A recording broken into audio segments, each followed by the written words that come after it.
안녕하세요. 오늘 이 아침에 나오신 성도님들을 환영합니다. 오늘 이 아침에도 저희들이 함께 합심하여 기도하는 귀중한 은혜의 시간, 하나님과 만나는 시간, 은혜의 보좌 앞에 나가 때를 따라 돕는 은혜를 구하시는 우리 주안교회 성도님들 다 되시기를 간절히 축원드립니다. 다 같이 사도신경으로 우리의 신앙을 고백하시면서 2020년 10월 1일 목요일 아침 기도회를 하나님께 드리겠습니다.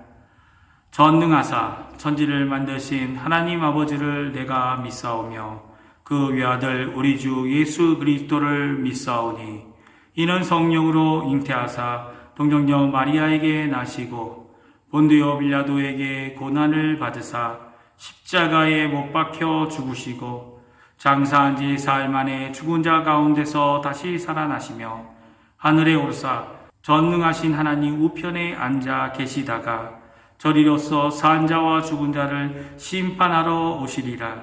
성령을 믿사오며 거룩한 공예와 성도가 서로 교통하는 것과 죄를 사하여 주시는 것과 몸이 다시 사는 것과 영원히 사는 것을 믿사옵나이다. 아멘. 이 시간에 함께 찬양하기 원합니다. 찬송가 95장, 통일 찬송가 82장, 나의 기쁨, 나의 소망 되시며 하나님께 찬양하겠습니다.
아멘. 이 시간 합심하여 기도하기 원하는데요. 세 가지 기도 제목으로 함께 기도하기 원합니다. 첫 번째, 교회와 성도님들을 위해 기도해 주십시오. 특별히 기도하실 때 고 조우경 집사님의 유가족들을 위하여 기도해 주시고, 두 번째로 조국 대한민국을 위해 기도해 주십시오. 한국교회와 선교사님들을 위해 기도해 주시기 바랍니다. 그리고 세 번째, 우리가 살고 있는 이곳 아르헨티나를 위하여 기도해 주시기 바랍니다. 함께 기도하겠습니다.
예수님의 이름으로 기도합니다.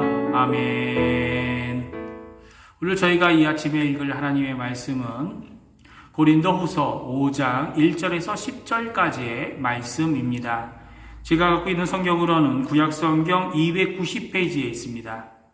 고린도후서 5장 1절에서 10절까지의 말씀입니다. 다 찾으신 줄 알고 같이 읽겠습니다. 만일 땅에 있는 우리의 장막집이 무너지면 하나님께서 지으신 집, 곧 손으로 지은 것이 아니요 하늘에 있는 영원한 집이 우리에게 있는 줄 아느니라. 참으로 우리가 여기 있어 탄식하며 하늘로부터 오는 우리 처소로 덧입기를 간절히 사모하노라. 이렇게 입음은 우리가 벗은 자들로 발견되지 않으려 함이라. 참으로 이 장막에 있는 우리가 짐진 것 같이 탄식하는 것은 벗고자 함이 아니요 오히려 덧입고자 함이니 죽을 것이 생명에 삼킨 바 되게 하려 함이라. 곧 이것을 우리에게 이루게 하시고 보증으로 성령을 우리에게 주신 이는 하나님이시니라. 그러므로 우리가 항상 담대하여 몸으로 있을 때에는 주와 따로 있는 줄을 아노니 이는 우리가 믿음으로 행하고 보는 것으로 행하지 아니함이로다. 우리가 담대하여 원하는 바는 차라리 몸을 떠나 주와 함께 있는 것이라. 그런즉 우리는 몸으로 있든지 떠나든지 주를 기쁘시게 하는 자가 되기를 힘쓰노라. 이는 우리가 다 반드시 그리스도의 심판대 앞에 나타나게 되어 각각 선악간에 그 몸으로 행한 것을 따라 받으려 함이라. 아멘. 먼저 이 아침에 함께 모여 하나님께 간구하시고 기도하시는 우리 중앙교회 성도님들에게 하나님의 귀한 응답의 축복이 가득 넘치시기를 간절히 축원드립니다. 저희들이 오늘 읽은 고린도후서 5장 말씀을 통해 부활의 몸을 가지는 것이 어떤 의미인지 오늘 성경을 통해 알기 원합니다.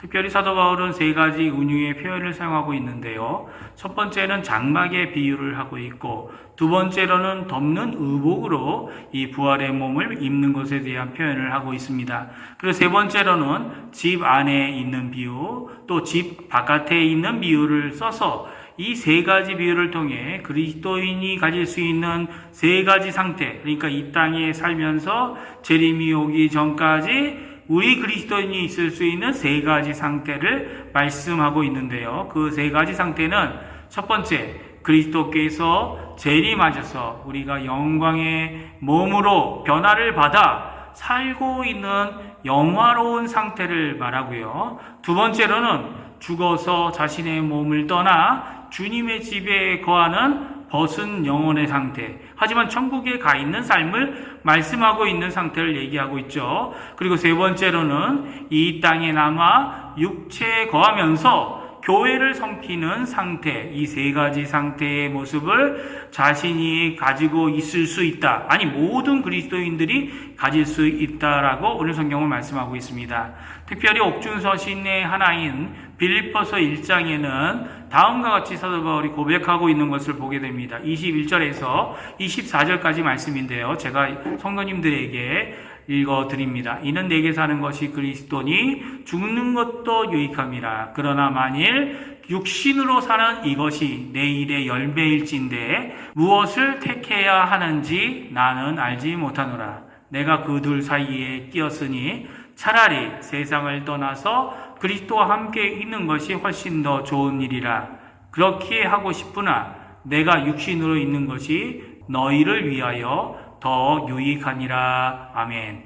이 말씀을 읽어보면 사도 바울은 두 번째와 세 번째 상태, 그러니까 자신의 인생을 끝마친 후에 이 땅의 삶이 끝나 하나님 앞에 육신은 땅에 묻히고 영혼은 하나님 앞에 나아가 천국에서 사는 삶을 사는 이 두 번째 상태와 세 번째 상태, 이 땅에 남아있어서 몸을 가지고 고난과 어려움이 있지만 성도들을 위하여, 교회를 위하여 수고하고 일하는 상태 중에 사도 바울이 더 좋게 여기는 상태는 두 번째 상태, 즉 관제로 부음을 받아 주님의 곁으로 가는 것이지만 또한 교회를 위한 것, 이 땅에 남아있는 것, 고난이 있지만 어려움이 있지만 이 일을 감당하는 것이라고 오늘 말씀하고 있습니다. 그러나 오늘 본문은 두 번째나 세 번째 이 상태를 가리켜 소망에 관한 것이 아니라고 말합니다.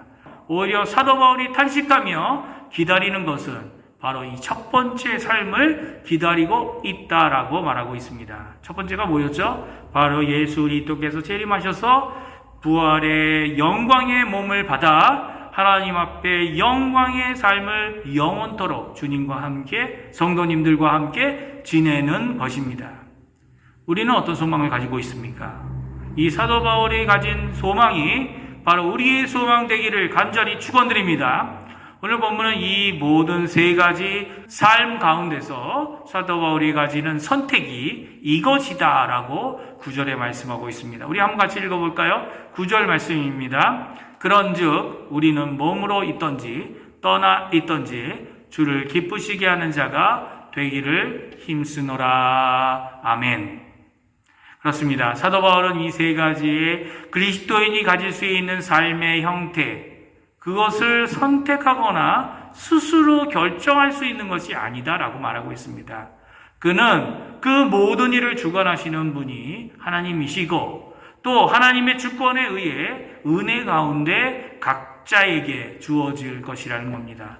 그럼에도 불구하고 사도 바울은 어떤 삶의 형태를 더 선호하는 것이 중요한 것이 아니라 어떤 상황 가운데서도 가지는 삶의 자세가 더 중요하다고 말하고 있는 것입니다. 그것은 주님을 기쁘시게 하는 자가 되는 것을 힘쓰는 것입니다.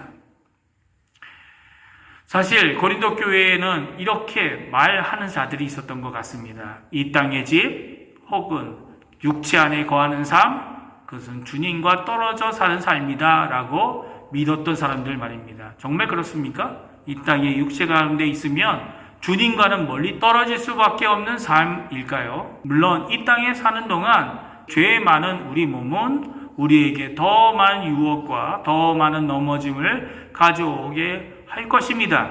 그렇다고 해서 주님이 우리에게서 멀리 떨어져 계신 것이 아니죠. 오히려 주님은 임마누엘 동행하시는 하나님이 되시는 분이 우리 구주 예수 그리스도이십니다. 우리를 거룩으로 영화로까지 이끄시는 분, 그분이 바로 성삼위일체 하나님이시죠. 우리가 이 땅에서 사는 동안 낙심하고 치리할 수 있습니다. 왜 그렇습니까? 아무리 해도 변하지 않는 상황, 변하지 않는 사람들, 변하지 않는 나 자신 때문에 탄식하고 힘들어하지만 그것들을 뛰어넘는 것, 그것이 바로 은혜이고 그것이 바로 구원이며 그것이 바로 성령의 능력으로 성화를 이루는 놀라운 하나님의 사역인 것입니다. 우리는 선호하는 삶을 기대하는 자들이 아닙니다. 그분을 위해 우리의 현재를 살아내어야 하는 자들입니다. 지금 주어진 자신의 상황, 자신의 환경, 그리고 자신의 어려움이 있더라도 눈에 보이는 현실에 의하여 좌지우지 되는 자들이 아니라 오늘도 이 모든 것을 주관하시며 자신의 뜻대로 이끄시는 참된 주님 대신 보이지 않는 하나님을 의지하고 믿음으로 고백하며 살아가는 자들입니다. 이렇게 살아가는 모든 자들에게 이 말씀이 그대로 이루어지기 때문이죠. 심은 대로 거두는 하나님의 법칙 말입니다. 마지막 시대에 갚아주시는 하나님의 역사를 보게 될 것입니다. 구원을 받은 자로서의 삶을, 그리스도인으로서의 삶을 살아간 것에 대해 하나님의 상주심을 받게 될 것입니다. 오늘 주님을 기쁘시게 하는 삶을 사시는 우리 중앙교회 성도님들 되시기를 간절히 축원드립니다. 만난 것도 많이 먹고 열심히 일도 하고 또 주님이 주신 건강으로 하나님 앞에 열심을 내지만 이 모든 것을 누구를 위해서요? 주님의 기쁨을 위하여 삶을 사시는 우리 중앙교회 성도님들 되시기를 간절히 축원드립니다. 기도하겠습니다.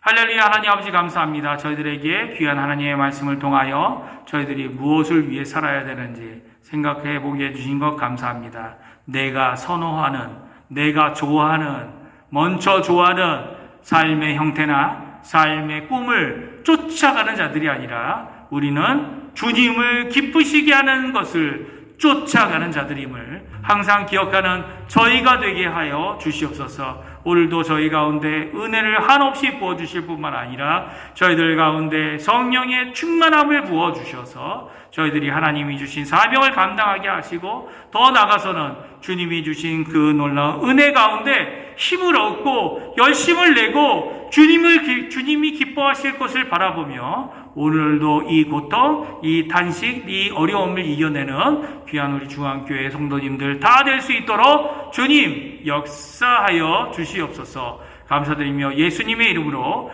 간절히 기도하옵나이다. 아멘. 하늘에 계신 우리 아버지여, 이름이 거룩히 여김을 받으시오며 나라가 임하옵시며 뜻이 하늘에서 이루어진 것 같이 땅에서도 이루어지리이다. 오늘날 우리에게 이러할 양식을 주옵시고 우리가 우리에게 죄 지은 자를 사하여 준 것 같이 우리의 죄를 사하여 주옵시고 우리를 시험에 들게 하지 마옵시며 다만 악에서 구하옵소서. 대개 나라와 권세와 영광이 아버지께 영원히 있사옵나이다. 아멘.